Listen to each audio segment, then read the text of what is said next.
대선 최대 변수인 야권 단일화 논의가 시작됐지만 방식을 두고 또다시 기싸움이 시작됐습니다.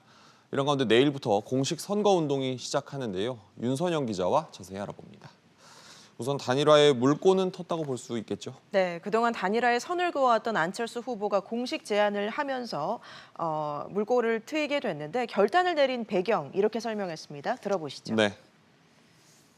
180석이 넘는 여권을 상대로 100석 겨우 넘는 지금의 야권 의석을 가지고 국민들의 전폭적인 지지를 받는 혁신과 압도적인 대선 승리 이외에는 다른 방법이 없습니다.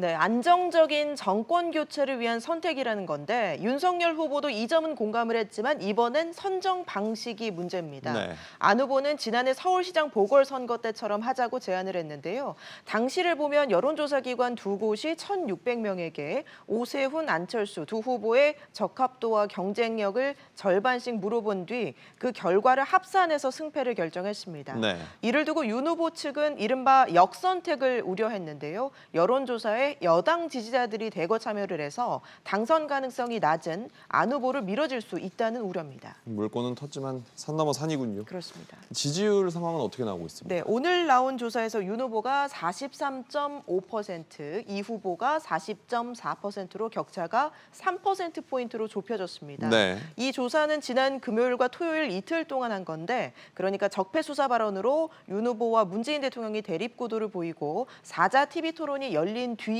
여론이 반영됐다고도 볼 수 있습니다.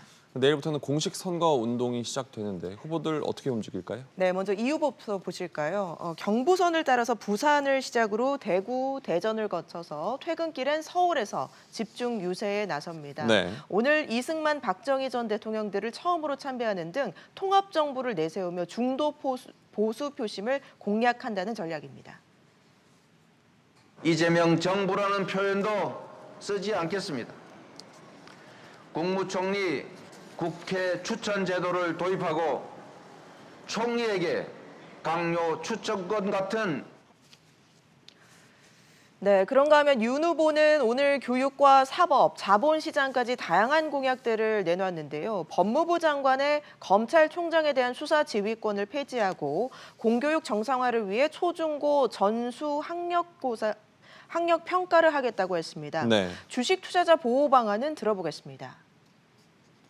주식 공매도 감시 전담 기구를 설치하고 무차입 공매도 여부를 매일 실시간 점검하고 불법 공매도 적발 시 주가 조작에 준하는 형사처벌을 네, 윤 후보는 제왕적 대통령을 청산하겠다며 집무실을 정부 서울청사에 두겠다고 했는데요. 내일 서울 청계광장에서 광화문 대통령 선포식을 열고 선거운동의 포문을 열 예정입니다. 두 후보 다 대통령으로서의 힘을 좀 빼겠다는 얘기를 한 것 같은데 지켜보겠습니다. 윤 기자 잘 들었습니다.